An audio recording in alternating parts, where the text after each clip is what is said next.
लहानांपासून मोठ्यांपर्यंत सगळ्यांना आवडणारा, कमी पैशामध्ये पोट भरणारा असा हा प्रकार तो म्हणजे वडापाव. महाराष्ट्रामध्ये जागोजागी तुम्हाला हे वडापाव सेंटर, वडापावच्या गाड्या नक्कीच दिसतील. तर गाड्यावर मिळतो त्या पद्धतीचा वडापाव घरच्या घरी कसा बनवता येते ते पाहूया. तर इथे पहिल्यांदा वडापावसाठी वड्याचं जे आवरण असते ते भिजवून घ्यायचं आहे.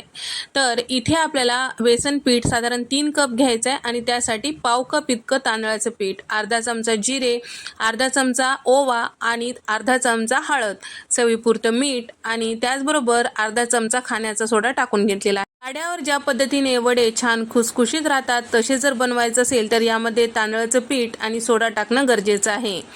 तर आता सगळे कोरडे जिन्नस मिक्स करून घेतल्यानंतर आवश्यकतेनुसार पाणी टाकून आपल्याला जास्त घट्टही नाही आणि जास्त पातळही नाही या पद्धतीचं पीठ तयार करून घ्यायचं आहे. गुठळ्या राहू न देता व्यवस्थित मिक्स करायचं आहे.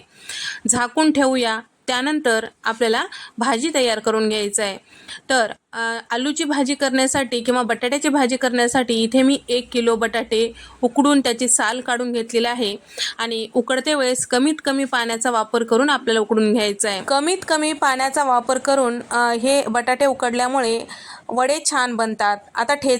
आता इथे मी 12 ते 15 कमी तिखटाच्या हिरव्या मिरच्या घेतलेल्या आहे आणि त्याचबरोबर 1 इंचाचं आलं, 8 ते 10 लसणाच्या पाकळ्या, मूठभर कोथिंबीर आणि त्याचबरोबर 10 ते 12 कढीपत्त्याची पानं टाकून पाणी न टाकता याचा ठेचा तयार करून घेतलेला आहे. आता कढईमध्ये इथे मी साधारण 5 ते 6 चमचे तेल टाकून घेतलेलं आहे. अर्धा चमचा मोहरी, अर्धा चमचा जिरं, तयार करून घेतलेला ठेचा यामध्ये छान असं परतून घ्यायचं आहे. तर या ठिकाणी 1 मिनिट परतून घेतल्यानंतर आता यामध्ये पावडर मसाले टाकायचे. पावडर मसाल्यांमध्ये 1 चमचाभर हळद आणि 2 चमचे धने पावडर, 1 चमचा भाजलेले जिरेची पूड, 1 चमचा चाट मसाला आणि त्याचबरोबर 1 चमचा गरम मसाला आणि चवीपुरतं मीठ, उकडून मॅश करून घेतलेला बटाटा यामध्ये टाकून सगळं छान व्यवस्थित मिक्स करून घ्यायचं आहे.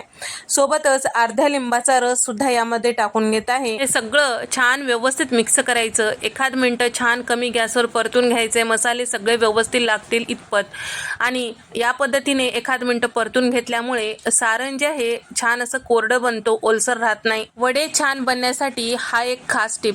तर या ठिकाणी आता हे सगळं सारण ताटामध्ये आपल्याला पैस करून ठेवायचं आहे. थंड झालं की आपल्याला गोल किंवा चपटे आवडीनुसार छोटे मोठे याचे गोळे तयार करून घ्यायचे आहे. तर 1 किलो बटाट्यामध्ये साधारण 32 ते 35 वडे तयार होतात मध्यम आकाराचे. पीठ छान भिजल्या गेलेलं आहे. छान व्यवस्थित अर्ध्या मिनिटासाठी फेटून घ्यायचं. या पद्धतीने चमच्याला व्यवस्थित कोटिंग झालं की समजायचं आपलं पीठ व्यवस्थित असं तयार झालेलं आहे. किंवा काय करायचं, एखादा वडा यामध्ये छान व्यवस्थित कोटिंग करून पाहायचं. त्यावर आवरण व्यवस्थित असेल, अगदी जाड नसेल तर समजायचं की आपलं पीठ व्यवस्थित झालेलं आहे. जर व्यवस्थित झालेलं नसेल किंवा घट्ट वाटत असेल तर थोडंसं पाणी टाकू शकता किंवा व्यवस्थित त्याला कोटिंग होत नसेल तर थोडंसं पिठाचं प्रमाण वाढवू शकता. तर अगदीच पहिल्यांदाच आपल्याला हे सगळे प्रयत्न करायचे. त्यानंतर आपल्याला वडे जे आहेत तेलात सोडायचं आहे. वडे जेव्हा आपण तेलात सोडतो तेलाचं तापमान मध्यम गरम असायला पाहिजे, अगदीच कडकडीत नको. त्यानंतर हे जे तयार केलेले वडे पिठामध्ये छान व्यवस्थित घोळून घ्यायचं. त्यानंतर आपल्याला हे वडे तेलामध्ये सोडायचं आहे. सुरुवातीला चमचा वगैरे लावायचं नाही. थोडंसं आकार धरलं की आपल्याला झाऱ्याने आलटपालट करून एकसारख्या रंगावर हे छान असं तळून घ्यायचं आहे. गॅस कुठेही मोठा करायचा नाही.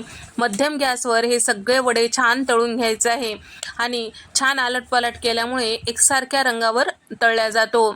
तर इथे तुम्ही बघू शकता पीठ छान व्यवस्थित या वड्याला कोटिंग झालेलं आहे. कुठेही जास्तीचं पीठ नाही किंवा अगदीच बटाट्या वड्यातलं सारण सुद्धा दिसत नाही. मस्त असं परफेक्ट हे वडे तयार झालेले आहेत. इथे वडे तयार झालेले आहेत. आता वडापाव म्हटलं की गाड्यावर मस्त सुखी लाल चटणी मिळते. तशी सुखी लाल चटणी घरच्या घरी कसं बनवायचं ते पाहूया. तर तयार करून घेतलेलं जे पीठ आहे भज्याचं ते आपल्याला पाचीबोटानं या पद्धतीने छोटे छोटे भजे तेलात सोडून घ्यायचं आहे. या पद्धतीने छान कुरकुरीत होईपर्यंत तळून घ्यायचं आहे. मोठा गॅस असला तरी काय हरकत नाही, फक्त कुरकुरीत तळून घ्यायचं. त्यानंतर इथे मी साधारण 20 ते 25 लसणाच्या पाकळ्याचा साल न काढता तळून घ्यायचं आहे. तर इथे थोडंसं लालसर होईपर्यंत तळून घ्यायचं आहे. अशी साल न काढलेली लसणाच्या पाकळ्याची चटणी अप्रतिम अशी चव येते. त्यानंतर इथे मी साधारण कपभर इतकं शेंगदाणे टाकून घेतलेलं आहे. तर शेंगदाणे छान कुरकुरीत होईपर्यंत तळून घ्यायचं आहे. तर इथे तुम्ही बघू शकता मस्त शेंगदाणे कुरकुरीत झालेले आहेत, ते सुद्धा ताटामध्ये काढून घेऊया. वडापाव म्हटलं की मिरची असायला पाहिजे तरच खमंगपणा येते तोंडाला. तर इथे मी साधारण 8 ते 10 हिरव्या मिरच्या मधोमध कट करून ते सुद्धा तळून घेतलेलं आहे.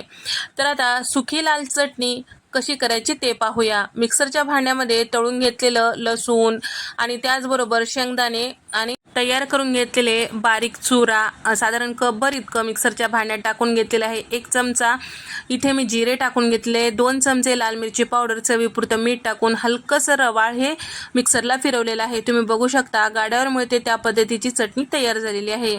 वडापाव म्हटलं की गाड्यावर आणखीन एक मस्त चटणी असते, ती आहे हिरवी चटणी. तर हिरवी चटणी कशी करायची ते पाहूया. तर इथे मी मिक्सरच्या भांड्यामध्ये 2 कप इतकं कवळ्या देठासहित कोथिंबीर घेतलेली आहे, 1 कप पुदिन्याची पानं, 6 ते 7 कमी तिखट असलेल्या हिरव्या मिरच्या, 7 ते 8 इथे मी बर्फाचे तुकडे टाकून घेतलेले आहे, म्हणजे रंग छान टिकून राहतो चटणीला.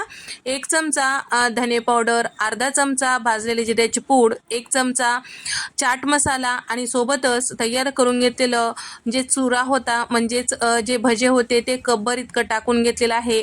आणि चवीपुरतं मीठ, अर्धा चमचा काळं मीठ, 1 इंचाचं आलं, 8 ते 10 लसणाच्या पाकळ्या आणि सोबतच 2 चमचे इथे मी टाकून घेतलेलं आहे साखर. मिक्सरला फिरवल्यानंतर तुम्ही बघू शकता मस्त असं गाड्यावर मिळतो त्या पद्धतीची चटणी तयार झालेली आहे. हिरवी चटणी, लाल चटणी, वडे आणि त्याचबरोबर पाव गाड्यावर मिळतो त्या पद्धतीचे सगळे साहित्य इथे तयार झालेले आहेत. इथे आपल्याला ब्रेड या पद्धतीने कट करून घ्यायचा आहे. त्यानंतर हिरवी चटणी, लाल चटणी, तयार करून घेतलेलं वडा आणि सोबत हिरवी मिरची. आणखीन काय पाहिजे, मस्त असं खात्या वेळेस वरतून वड्याचं थोडंसं चुरा टाकून घ्यायचं. आहा, स्वर्ग सुखच. तर तुम्हाला हा व्हिडिओ कसा वाटला नक्की कमेंट करून सांगा. व्हिडिओ आवडल्यास व्हिडिओला लाईक करा, शेअर करा आणि सबस्क्राईब करायला मात्र विसरू नका. नंतरच्या रेसिपीमध्ये भेट देऊया. तोपर्यंत नमस्कार, बाय.